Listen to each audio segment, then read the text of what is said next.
Well, hello, everyone. Thank you so much for joining us today. Today's program is about the new and exciting technology that came out of the Consumer Electronics Show, often called CES. So if you saw that acronym for the first time, Consumer Electronics Show. And so I'd like to introduce our speakers and then hand it over to our moderator today. We're joined by Maddie White, who is an anchor and reporter for Fox 5 News in Las Vegas, which is a really great privilege. So our speakers today, I'll start with Tom Camber. Tom is the executive director of OATS from AARP and a leading expert on aging and technology. The OATS flagship program, Senior Planet, offers free technology classes online and in person at locations across the country. And our other panelist today is Steve Buell. Steve is the executive director of the Consumer Technology Association Foundation. Each year, they put on CES, and the CTA Foundation focuses on bringing technology to seniors and people with disabilities. So CES is held each year in Las Vegas, which some of you may be aware of, and our moderator, Maddie White, is well acquainted with this giant trade show. So I want to pass it over to Maddie to lead today's program.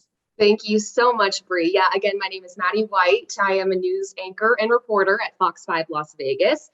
Happy Thursday to everyone joining from across the country right now. We have a really exciting panel for you this morning with some wonderful leaders in technology here to tell us about the top emerging tech trends for seniors that came out of this year's Consumer Electronics Show, often called CES. It's a major trade show every January. We look forward to it every year here in Las Vegas.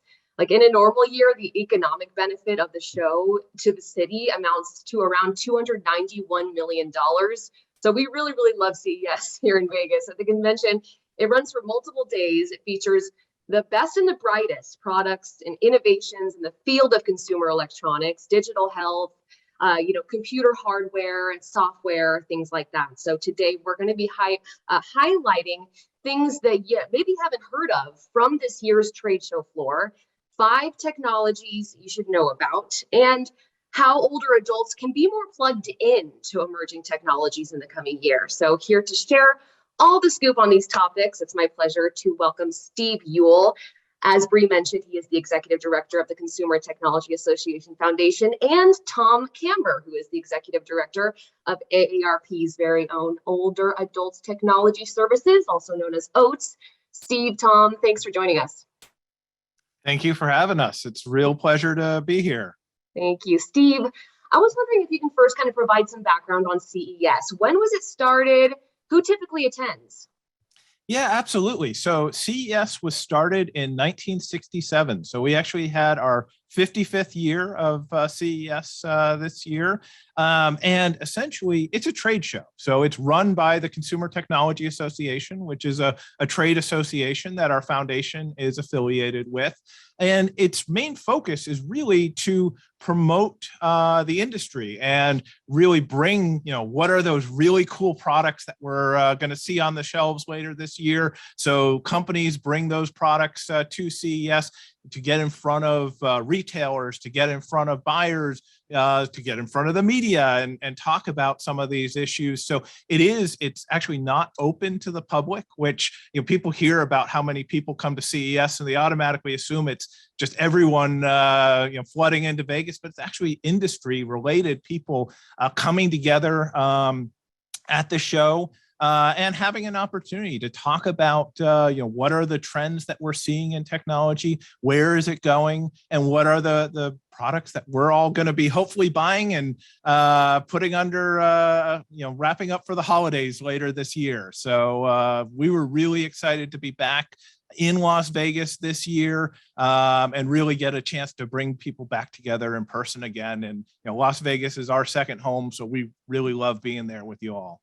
And Steve, a quick follow-up on that question. Now, typically people from nearly 200 different countries will embark on Las Vegas for this show, but this year's CES faced some unique circumstances. On one hand, the restrictions on international travel had just relaxed prior to this year's show, but then also Omicron was surging right at the beginning of January. But you guys managed to pull off a successful event, Steve.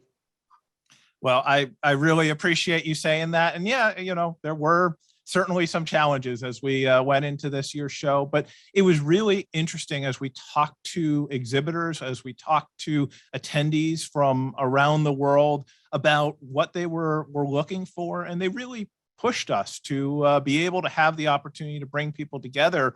And, it was a smaller show this year than it typically has been, but we had about 45,000 people attend in person. And actually, the interesting thing I found was about a third of those were international attendees. So that actually surprised us a little bit to see how many people came in from all over the world to participate. But we also added a hybrid component. So we had people attending or attending virtually who could not be there in person as well. Oh, that's so awesome. I assume that's going to continue into the future as well. Oh, absolutely. That was something we were already looking to do prior to the pandemic. And COVID certainly ramped that up and made us speed that process up a little bit more. But, I really believe there's importance in bringing people together in person. Obviously, I love technology. I love what we're doing here. But I think we always need to have that in-person connection, especially as you're looking at doing the business of technology. We call CES the global stage for innovation. So we want to bring all those people together, but we also know that not everyone's going to be able to travel and be there. So we're looking for ways to create those connections.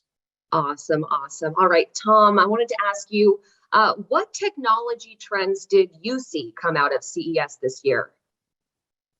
Well, I run OATS, which is a nonprofit that helps older people learn technology. So we spend a lot of time navigating all of these new innovations for people. People are always saying, this is all new stuff to me. Do I really need to buy this now? Or should I even take it seriously? Or is it ready for prime time? And what does it mean in my life? And so we started going to CES about 8 years ago. I've been there 7 times. And I guess if you count virtual this year, this would be 8 now. And one of the things that we're always looking for are technologies that are helpful in specific ways for people that they can use today to improve their lives, that are really useful in an applied way, and also looking for technologies that are reliable and sort of accessible for the mainstream people. And so we're looking for the trends a little bit here.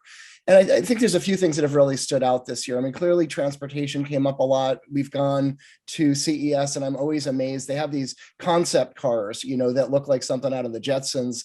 And this year, BMW had a car that you can push a button and it changes color. The whole car, the outside of the car just changes color.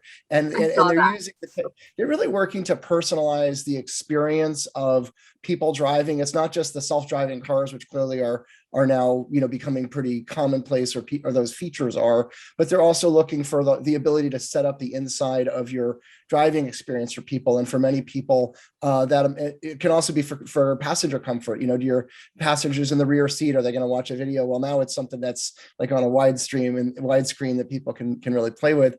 And then in a more serious mode, clearly the digital health technologies are making a big splash right now. Wearables, we're looking at things around blood pressure has now gone to the watch format. So people are able to get their blood pressure monitored on a watch. They're able to use the heart rate monitors and things like that are all now more accessible for people. There's a lot of accessibility features with things like hearing devices, which I think are really a big trend. When I was at CES a couple of years ago, I spent an entire afternoon with a gentleman there who is an expert in assisted hearing technologies. And it just blew my mind what was potentially available in terms of things that increase your auditory ability to hear things. And he demonstrated devices for me. I know this year there's been a lot there. And then, frankly, some of the fun stuff around virtual reality and augmented reality, mixed reality, they're calling it now. And I started really using a lot of that at home, which is really something that I think is not just a fun thing that people are now using for games, but people are using it increasingly for things like meditation and to connect with their family members and friends around the world now. So VR has escaped the gaming world and is becoming more widely used. So there's a lot of trends in those areas. And then finally, I might say the things around staying safe at home, the smart home technologies, the lighting systems for people so that you don't have to stumble around in the dark in your house, and the doorbells and the communications devices and the alarms and things like that are really helping a lot of older people live independently right now. That's incredible. And Steve, is there anything that you'd like to add? Yeah, absolutely. I certainly agree with everything that Tom has raised there. Just a couple things to build off that. I think it was important that this year was the first time we had a keynote by a health tech company. So Abbott, Robert Ford, CEO of Abbott, gave a keynote. And I think that really plays to the fact that health tech really is an amazing growing space at CES, and quite frankly, in all of our lives throughout the year, and the opportunities to engage in that space. I think opportunities to see some of the things like what big companies were bringing, like a Samsung that had certainly some incredible TVs at the show, but also looking at things like accessible technology that they were able to highlight. Building things like sign language into their menus, and being able to adapt their television screens based on color blindness. So you could take a test and it would then change the screen. So basically, whatever level of color blindness you have, it will make it the best possible screen for you, is really incredible. But then also looking at things like sustainability of, they've created a technology now, how hard it is to change those little batteries in your remotes. They now have a technology that can actually stay charged based on the Wi-Fi signals in your house. So you don't have to change those batteries anymore. And they're looking to share that with other companies to be able to make it so that we don't have to continually go through as many batteries and products along those lines. But also seeing products like, there's a company called BenjiLock, which really, they're kind of almost my example company of a startup that really has done well at CES. They showed up. Eureka Park is the startup section for CES. We had over 800 startups at CES this year. But Robbie Cabral, the founder of BenjiLock, first came to CES, and I believe it was 2017. As a founder with just kind of a vision for a new technology, created a lock that uses a thumbprint instead of using your key, because he was at the gym and was noticing people continually forgetting their combination or losing their key and having to break open their lockers. And he was like, there's got to be a better way. He came to CES with this vision. On a whim, he decided to try out for Shark Tank while at CES. Went on stage there, got a deal with Mr. Wonderful, and now he's back at CES this year with Hampton, which is a big company that develops door locks and everything along those lines. And he's now bringing that thumbprint technology to a wide range of different locks. But I think that's important for, as we're talking to older adults, the opportunity to easily allow people to, whether it's opening a padlock or your front door, I see some really incredible opportunities with some of this technology. That's a brilliant idea. The fingerprint. Wow. I guess I've never thought of that. It's amazing to see some of the, these ideas where you're like, why didn't I think of that? And, see where it goes. Well, so what are 5 things, aside from the fingerprint and perhaps the color changing car, which are some really cool ideas? What are 5 things that participants haven't heard of at CES this year that we think seniors particularly should know about? And why are they useful to older people?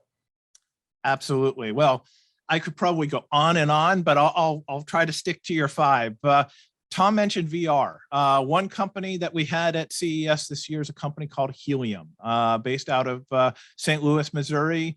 They actually won a pitch contest that we held a couple years ago, but they've created a VR solution that ties in with an EEG sensor, so it can kind of sense brain waves. And essentially, they are using that. So if you're looking to meditate or essentially calm yourself down, it can change the experience that you're having in the virtual reality based on, like, is your mind just racing like crazy and it needs to show calmer images and things like that. Or if you want to get yourself really hyped up, it can kind of help boost you along those lines. So they were there and had a setup where people could try on the headset and, basically walk through a jungle experience, and some really cool technology that they were showing off.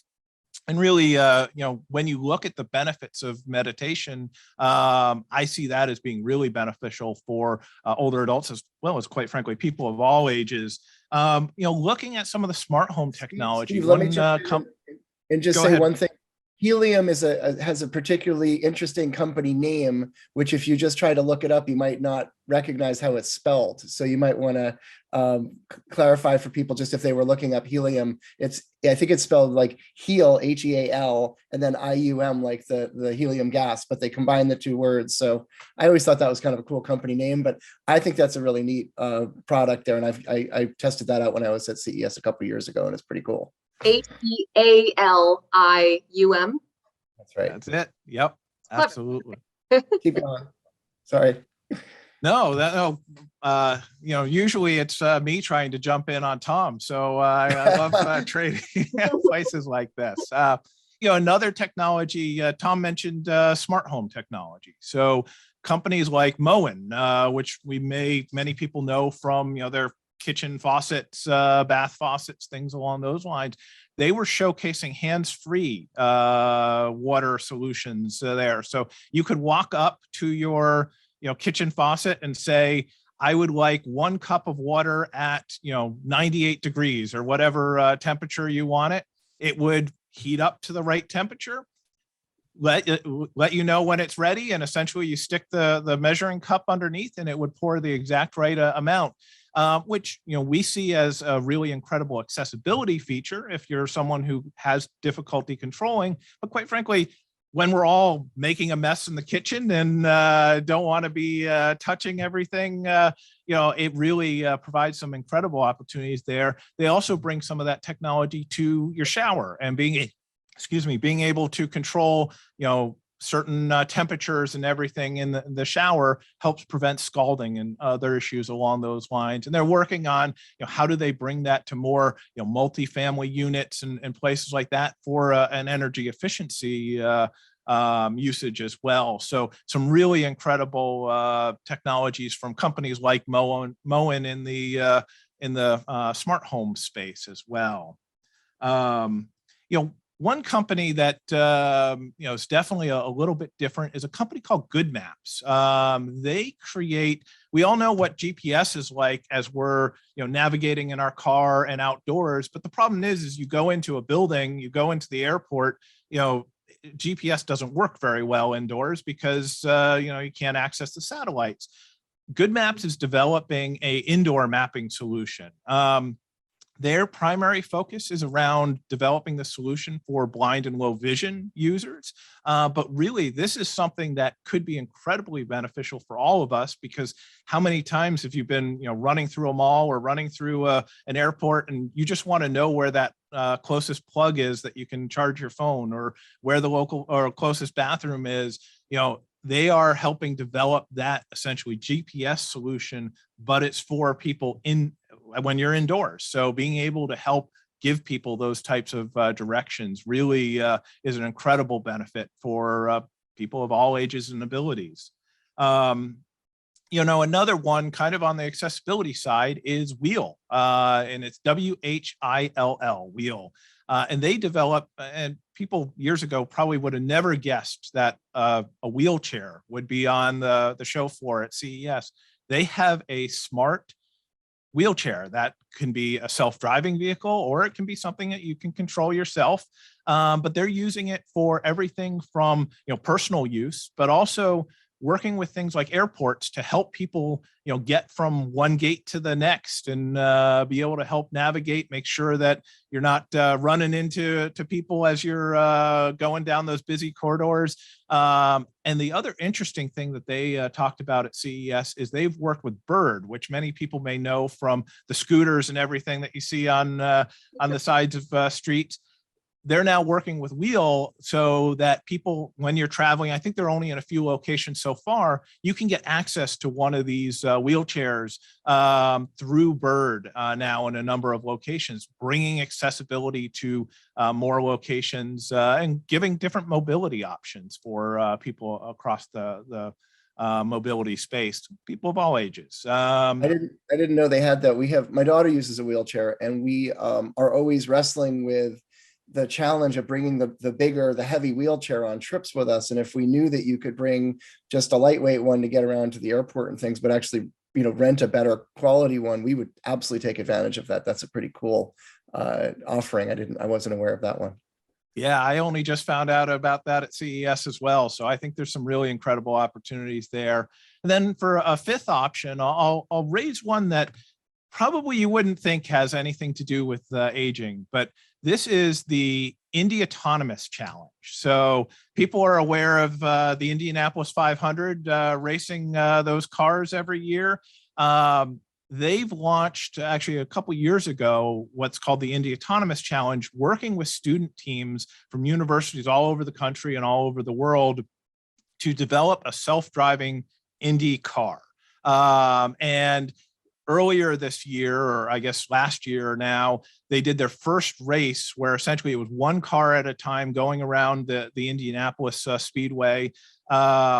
They brought those cars to Las Vegas, to the Las Vegas Motor Speedway, and we were the space where they did their first races with multiple cars, passing each other at 170 miles per hour. And once again, what's the purpose for an older adult? We're not going to be out there buying Indy cars anytime soon. At least I don't plan on it quite yet. But it's actually that technology that if you can help make a car go that fast, interact with each other, make sure that there's no collisions or anything in that space, that technology is going to directly impact the type of consumer vehicles that we're going to get, whether it's driver assistance that as we're driving will keep us safe, help to speed up reaction times and things along those lines, or when we get to the self-driving vehicles, this is something that transportation is a major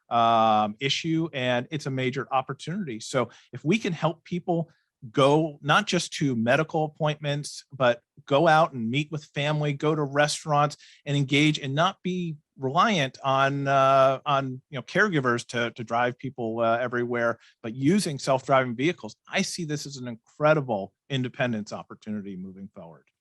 Absolutely, Steve. Yes, thank you. And by the way, to anyone watching, if you have any questions, go ahead and just put them in the Q&A section, and we will get to them in about 20 minutes. But Tom, Steve brought up some really great points about how we can apply these things in our lives, especially older adults.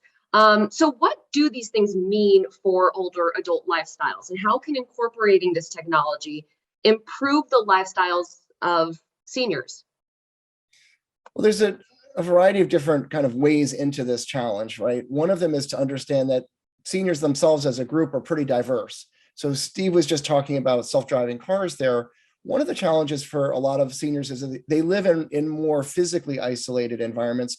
There are a huge number of older people in America that live in rural communities, for example, and their closest family member or source of support, or even the people that they're hanging around with, might be half an hour away or an hour away, depending on weather, or even farther. And so one of the things that we really keep an eye on here is, what is the package of technology devices or technology programs or services that people can be accessing that can help them stay independent in these rural areas? So some of the television features that Steve was talking about that allow you to work with a smart TV. So it's not just a TV, but it's also something that's interactive or something that's adaptive to your eyesight or your hearing is really something that's really helpful. I think that the idea of self-driving cars or assisted driving cars are something that people can use that really extend their ability to get from place to place and allow them to stay living at home longer. Surveys of older people find that upwards of 90% prefer to live at home as they get older and try to age in place. And that really, these technologies are helping people stay in those scenarios.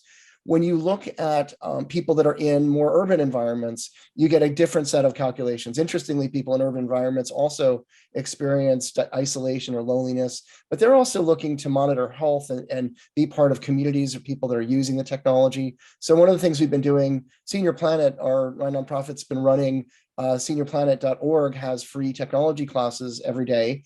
And last year we had 280,000 people attend those programs. So you're getting a sense of people that are really using the tech for a kind of social environment that we're building. It's not just the people that are in your neighborhood or that are in your church, but that are actually in these curated social environments. One thing that's been coming up a lot, actually, we just did a survey recently of our members and asked what they were using the technology for. And I think number 3 on the list was for religious and worship services.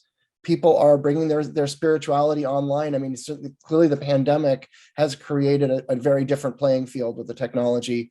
And when I would talk to people 5 years ago, I was hearing a lot of, why do I need this? Or is this something that's really going to make a difference in my life? And, as soon as the pandemic locked us all inside, we started getting a lot of phone calls on our hotline, people saying, which piece of this do I need to learn first? And what do I need to do to set up my home? AARP did a survey that they just released about 2 months ago that found that 70% of people over 55 bought a new kind of technology during the pandemic and have been really building out their kind of repertoire of things that they're using at home. And so people are beginning to create a kind of tech-enhanced home environment that's enabling them to grapple with this, the risk factors or the challenges of staying healthy and connected and even employed. A lot of older people still working, right? We don't think of it always as a situation, but in fact, huge numbers of older people are working, they're starting businesses, they're contributing to the economy, and they're using tech, as a kind of a suite of assets in their home. They're doing Zoom like we're doing right now. You've got people doing research, you've got people doing online translation. So all of these tech devices are really helping older people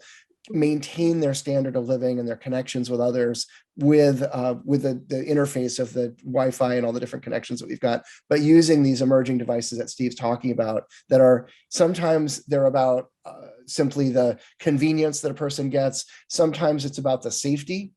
And then one other area that we found, which is interesting, we surveyed recently asking people what they were, the purpose that they were using the devices for. And one of the things we asked was, how important is it to you that the thing is just fun, that this new product delights you, that it's got a cool factor? The old Dick Tracy watches, right? Dick Tracy would talk into his watch and people thought that was pretty neat. And that was just about the top choice that people had in that survey. They said that the fact that it delighted them was one of the reasons they chose to try out new technology, not just because it was something that was convenient or got the job done, but they like the fact that it's cool, that it's different, that it's showing that the world is inventing new stuff, and they want to be part of that. Absolutely. I think CES is kind of a perfect example of a place you can see those really, really cool, awesome things that are oftentimes flashy and fun, but then there's also these useful products as well. And you mentioned, the connectivity that we kind of unexpectedly saw happen amid the pandemic. There was kind of this silver lining aspect to the shutdowns and everything when we were forced to, to have these virtual connections. And now we have a lot more reach in a lot of different ways, both, in our jobs and beyond. So I think that's a really good points you brought up. And Steve, I have a question for you now. I wanted to ask you if you could talk about adaptive devices, like developments for people with disabilities. Yeah, absolutely. And, this is an area that's really important to us at the CTA Foundation. We're a charitable foundation that's tied to the association that runs CES. And our entire focus is on how technology can benefit older adults and people with disabilities. And that's why, we've been able to work with Tom and Oates. We're about to celebrate, we are celebrating our 10th anniversary this year of the foundation. And we've been working with Tom for, I think, at least 9 of those years. But accessibility is really a critical issue for us because we see this technology as having an opportunity to help people of all ages and abilities kind of live, work, and play independently. So some of the technologies we saw, I raised some of the things like Wheel and Good Maps earlier, but hearing technology, Tom mentioned that earlier, that is an area that we're going to see incredible growth. We saw companies like Eargo was at CES this year with their hearing devices. Olive is another more international company working in that space. But companies like Shocks, they used to be known as Aftershocks. They rebranded at CES this year. They do bone conduction headphones. And it's an interesting area because originally it was designed for marathon runners and cyclists and people like that, because you could listen to your music, but it doesn't plug your ears. So you can still hear what's going on around you. Well, it turns out for people who are blind, who want to hear what's going on around them while also navigating and getting directions and things like that, they got massive adoption. But also people with different types of hearing loss, depending on the type of hearing loss, those bone conduction headphones can be really beneficial. People can actually hear because it bypasses, for some, not all types of hearing loss, but for some. Yeah, Steve, I should mention, I was at the booth for the Shocks company a couple of years ago at CES, and they were explaining to me what the bone conduction headphones were, which I thought sounded super weird. But the concept, of course, is that it vibrates against your bone. Your bone picks up the vibration instead of the air in your ear. And they explained it works really, really well for some people, and it's not for everybody's ears. It depends on how your ears are shaped and the way that you do your hearing. It's very complicated. And I remember they demonstrated it for people, and one person in the booth thought it was okay. I thought it was actually pretty powerful. And one other person that was there said, this is a life-changing thing for me to experience. They had never put a headphone on that worked that well for them, and suddenly they could hear ambient sounds and use the headphones. So a lot of these devices, again, it may not be the one for you. You might not be the first person that it's designed for, but it might be the thing for your neighbor. And I was really impressed by the idea that adding another feature into the universe of audio devices is something that really can change people's lives for a certain portion of the users. Absolutely. And that's where, I obviously I'm a big believer in technology, but technology is a tool, and everyone's different. Some people, they don't need these devices, but others do. And it's really finding what is that personal use. And I think we're going to see a lot of innovation in the hearing space in the coming year, because there are new rules coming out from the FDA around over-the-counter hearing aids, which are going to create, for people with mild to moderate hearing loss, more affordable solutions. So it's not thousands of dollars per year. It probably still be $100 or hundreds of dollars a year, depending on the product. But we're seeing a lot of companies looking to get into that space. Well, that's really exciting. And also, Tom, we are hearing a lot about the AirTags. So can you talk about that? Sure. These are just tracking devices that have been around for quite a while. They're the Tile or different sorts of devices that you can insert into your wallet or put into your bag, and you can track where that device is, so that if you lose something, your phone can help you find it. It'll be recorded with a GPS tracker. And the AirTags come out recently. It's an Apple product and has been getting a lot of attention because it turns out to have the kind of simplest interface for a lot of people. It's also a lot smaller. It's the size of a little disc. And so many people are starting to use that AirTag as a tracking device.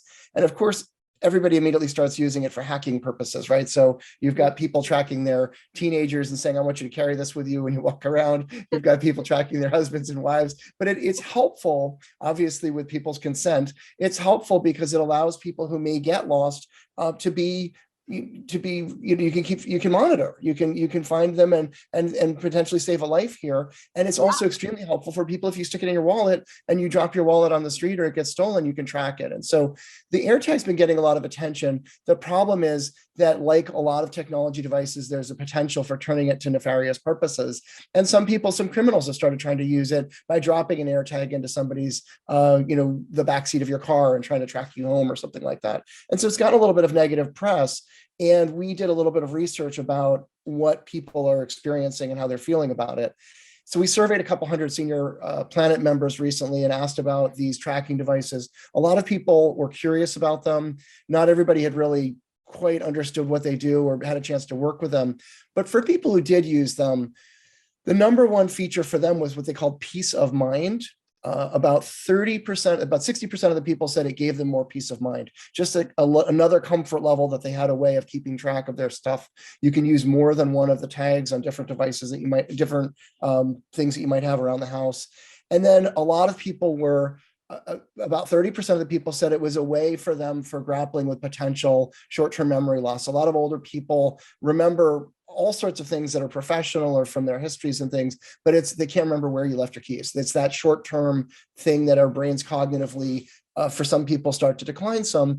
And there, about 30% of the people said that they're using those devices as a way of just giving them a little extra assist for tracking their keys or their wallet or things like their phone and being able to figure out where stuff is. And then the concerns that people had were really around the potential for privacy, so people to invade their privacy. There's older adults are disproportionately targeted with scams, and our older adults are also in many cases more aware of and concerned about privacy than perhaps the 20 or 25-year-olds out here who are used to everybody getting into their Instagram business.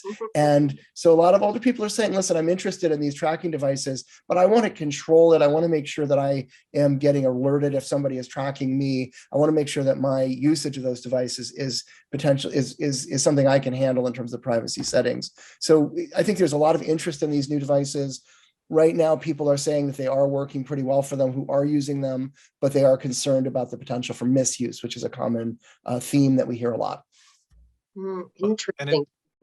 Go ahead, I think it's interesting to see what Apple has done with the AirTags as far as adding features. So it will detect if it's following a certain person that's not associated with the device, and it will then provide an audio alert of, there's an AirTag near you that's maybe not your AirTag. So they're starting to provide a lot of these types of features to help protect some of that privacy and security. So it's very interesting to see the way the industry is helping to respond to some of those challenges. Yeah, these giants, with great power comes great responsibility from an ethics standpoint. It's good to see them kind of stepping up and trying to create some, I guess, moral changes to it. It's also worth mentioning, they say that the people that talk about free speech say that the best solution to bad speech is more and better speech. And in this case, the best solution to people misusing technology can be our using technology to counteract that. So, a lot of people say, oh, I don't know that I want to work with that technology because, because of concerns about privacy or identity theft. And so they stand on the sidelines and they don't use the tech that might be life enhancing for them because people are nervous about the consequences of potential misuse. But what's been going on with the AirTag is that the pattern is, if you don't have a smartphone, you can't track if somebody's tracking you. Right. But if you do have a phone where you can get notified, then you can get a notification from Apple or from your carrier saying you're being tracked by something. And so the use of technology for us can be a form of protecting ourselves as long as we're getting trained in how to use it a little bit. But standing on the sidelines these days is becoming increasingly a problem for people because you can be victimized by things you don't even know about. Absolutely. I feel like we could talk about this for days, but we've got a lot of questions to get to. Let's do those. There is a lot coming down the pike around connectivity these days. So Tom, what does that mean for people who are using these devices and using Wi-Fi at home? And what does this mean for seniors particularly?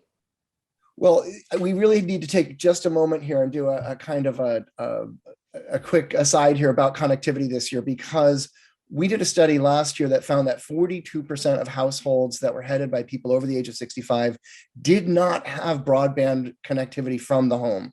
They weren't subscribing to wireline broadband.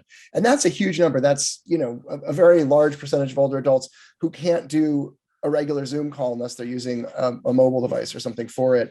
And so that issue of getting people online and getting them high quality bandwidth for home wireless connections is really a challenge. And what's been happening, though, is most people were saying price was a factor. They just couldn't afford it, and they didn't want to pay the monthly bill on top of whatever else they were doing for cable and utilities.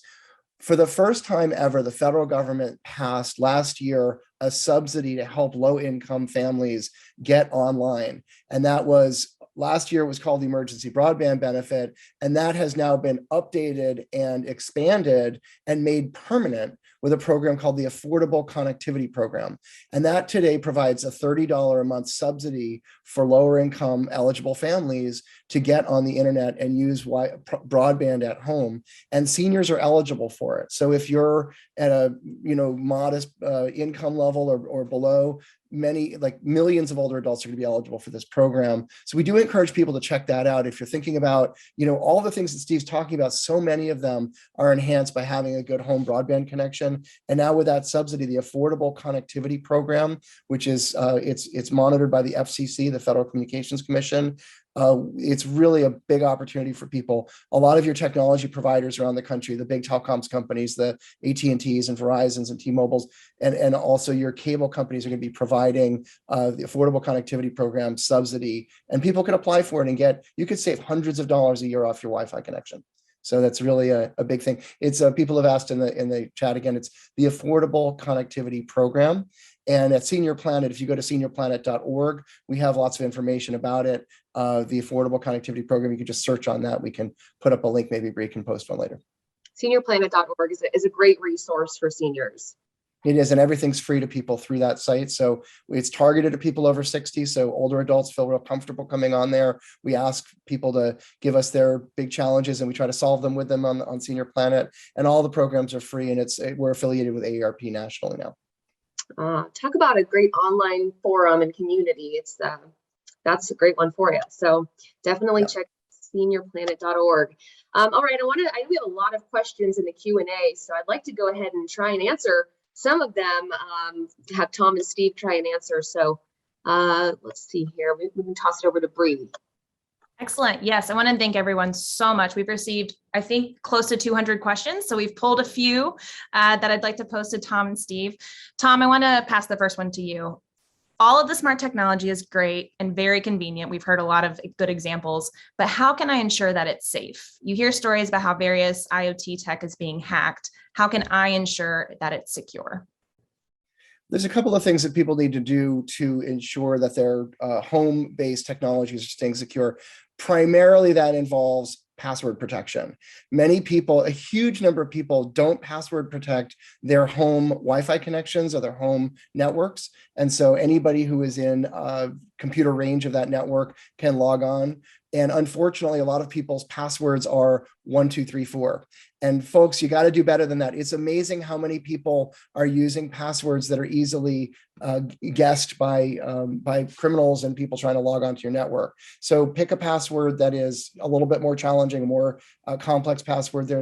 We train on Senior Planet how to do passwords as part of our classes. So password protect your network. And then a lot of the devices are also password protectable. So if you add a device to your network, it's a Ring doorbell system, or it's going to be a smart, refrigerator. All of these devices have the potential to add a password. We recommend that you add a second password onto the device itself, and so that you have double protection for them. And then finally, of course, there's how do you operate a lot of the devices. Depending on what you're doing with them, you just have to kind of read the instructions a bit and make sure that you're thinking a little bit about how you're keeping them private and protecting your privacy for it. Most of these devices, if you've got decent password protection on them, are considered relatively safe for the home user. Great. Thanks, Tom. Steve, changing gears just a little bit, I want to pose this question to you. Someone said, I'm curious why a company would appear at CES to advertise or expose their new ideas to competitors to copy. So tell us a little bit more about sort of the motivations behind who's there and why. Yeah, absolutely. So this year there were about 2,300 companies at CES exhibiting in person at CES. And those range from small startups that are just getting going to the Samsung, Sony's of the world, the big global brands. And I'll say there's sometimes some products that are available to be seen on the show floor by attendees in general that they're really promoting and pushing. There's also some products that companies will bring and do in private meeting rooms. So they'll be able to show off to certain buyers and other participants, but they don't want that available to the general public.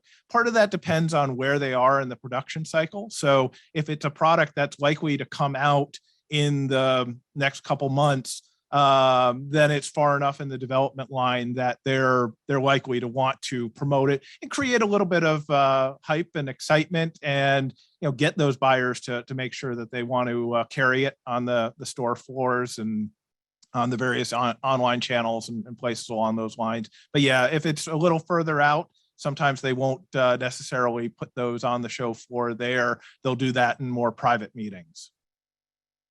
Great, thanks, Steve. Tom, we want to talk about the 3G switch out, which for folks here who might have attended that program probably learned quite a bit. But someone asked, how do you know what will be affected that you might currently use? So if someone currently has a device, how will they know what's affected by this 3G?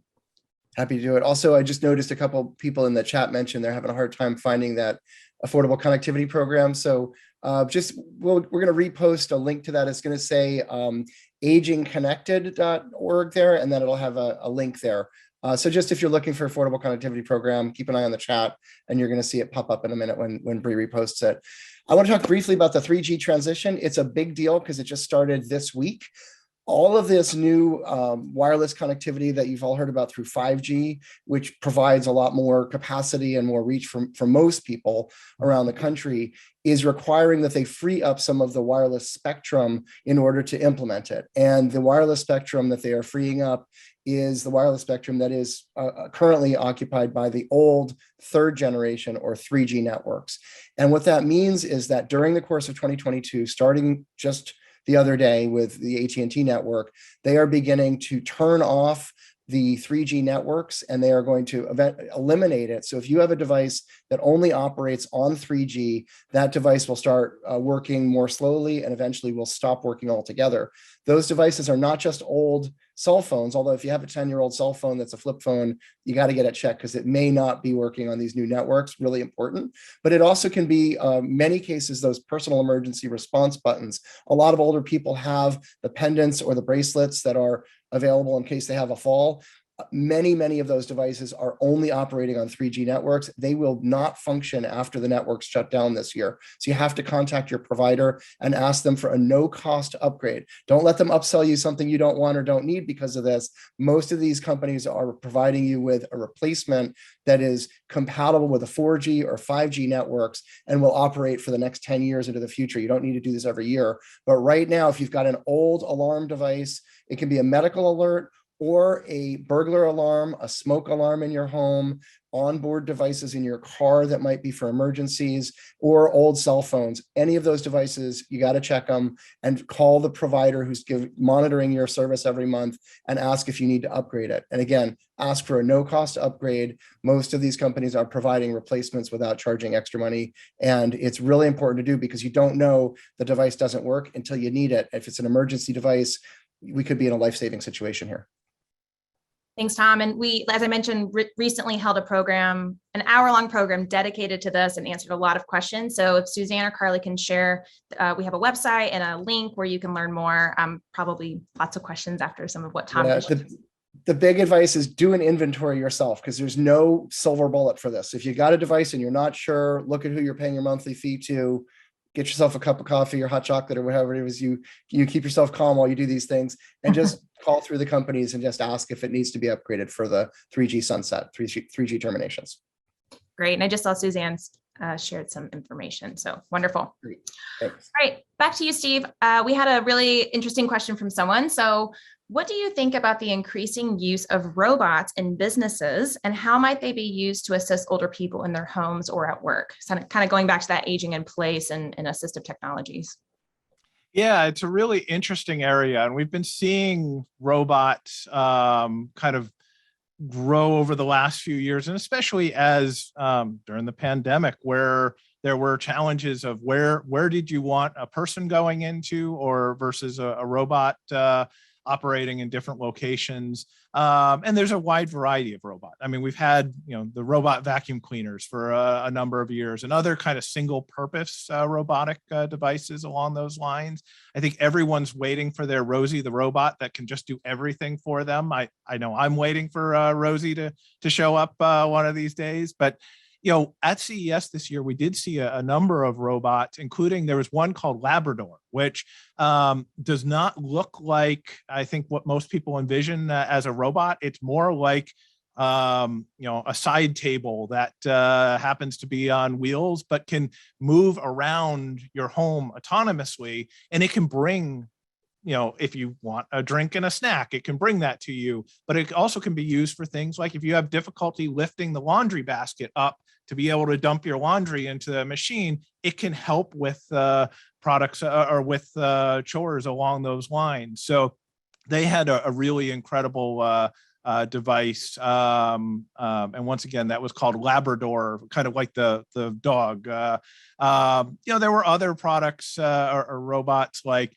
there was one that got a lot of attention out of the UK. I don't remember the name of the company, but the robot itself was called Amica. I think it's Maeca. And it was an incredibly lifelike looking robot where it had artificial intelligence kind of responses, but then also facial features. So it basically could respond to people, from a aging perspective. That's not something that's going to be like helping any of us at home, but it's really incredible to see how they're able to kind of build in more lifelike, more human-like features in here, and where that might be useful down the road. But for years we've been seeing everything from the toys like the Paro seals to things that can help you in your day-to-day life at home. Can I jump in with one more comment here, Steve? I think I have to confess I'm a robot skeptic, and I've been to some of the robotics labs in Japan, and I've seen a bunch of the robots. They have a robot at CES that plays ping pong. So the capacity of the robots is pretty amazing. But my concern about a lot of the robotics is, and it's really a concern broadly about technology, is we need to address issues around ageism at the same time that we're building technology that's supposed to help older people. I've talked to a lot of seniors that say, I don't want to have a robot take care of me when I'm older. I need a person that I can touch, a person I can relate to. And a robot might be a fun thing as a sort of convenience or a fun factor, but they don't want it to replace the social and human contact that a lot of older adults need. And I've been concerned about that when I've looked at some of the devices. I mean, the Paro seal, by the way, it's spelled Paro, is a device that they use in a lot of nursing homes in Denmark and around the US as well now. And it is a kind of cool thing. People do like it, but I don't think, we just need to be careful that we are conscious about how ageist a lot of our service providing situations are, and how much a lot of older people end up getting the short end of the stick when it comes to really great quality services. So robotics should be an addition to the kind of social programs and the kind of family and community connections that people get, instead of seen as some kind of replacement. I know you would never think that way because you guys are the leaders in making this available in ways that do help seniors, but I've always just wanted to keep that thing on that point of view in the lens here. And I can completely understand that, and I agree. Absolutely. Once again, it goes back to the technology is a tool. It's not to replace the people in the system, but as Tom, looking at some of the AARP research on the number of caregivers we have for the number of older adults that are out there, it's cut in half from where it was just a decade or two ago. So, we need to look at, if we don't have enough caregivers to care for us as we're aging, what are the tools that can help, both older adults live independently, but also prevent caregivers from burning out as they're trying to, care for older adults as well. So, Yep. the robot is not replacing the people in the system, but I think the robot and other products along those lines need to be there to help be an assistant to the people in the system. That's absolutely right. I agree. Well, I think that was a wonderful way to end this Q&A period. I want to thank so much all of you for submitting your questions. Lots of really thoughtful questions. At this point, I'm going to pass it back to Maddie to close us out. All right. Thank you so much, Bree. And I too just want to echo what she said. Thank you so much for being with us. Again, my name is Maddie White. I'm a news anchor and reporter on Fox 5 Las Vegas. So if you're ever in Vegas, I anchor on the weekend mornings, so tune in at 7 a.m. And I want to also thank Steve Ewell, who is the executive director for CTA behind CES. Steve, thank you so much for being with us. And Tom Camber, who works for Senior Planet as well with Oats with AARP. So thank you so much for both of these executive directors for being with us to share kind of like some insightful highlights from CES this year, because there were plenty of them, but really how they could help improve the lives of seniors. So thank you again to everyone who tuned in from across the country. Thank you, All Maddie. right. This was great.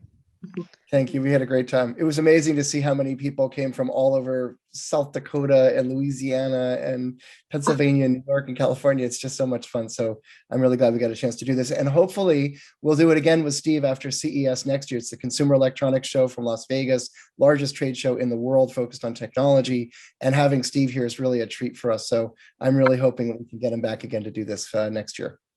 It's the beginning of January each year in Vegas. So, and Steve mentioned they'll continue doing this kind of hybrid format for attending CES. So that's something to look forward to as well. Yep. Great. And next year it'll be January 5th through the 8th. So we're looking forward to being back in Vegas with you, Maddie, and can't wait to see you there. And Tom, yeah, we'll have to get you back out there and continue this conversation afterwards. See you guys on the Las Vegas Strip. Let me thank all the people at Oats who were staffing this call, Suzanne and Carly, Bree, and others who helped make this possible. The folks at Oats do incredible work and are just, make me proud every single day to be participating in something like this. So I just want to thank the staff because we couldn't even be here without them. All right. Thank you, everyone. Just a few last announcements here. We do have a survey that we are going to share in the chat with everyone. I'll put that there now. So if you would like to give us your feedback on the program and your thoughts, please fill out that survey for us. We really love to have the feedback. It helps us improve programs in the future. And this program today was hosted by Senior Planet from AARP. And a lot of you were asking, what is Senior Planet? So we are a national program for people 60 and older that we offer thousands of free classes online and in person across the country to help you build technology skills. And hopefully those technology skills will help you improve your finances, improve your health, and just overall the way you age.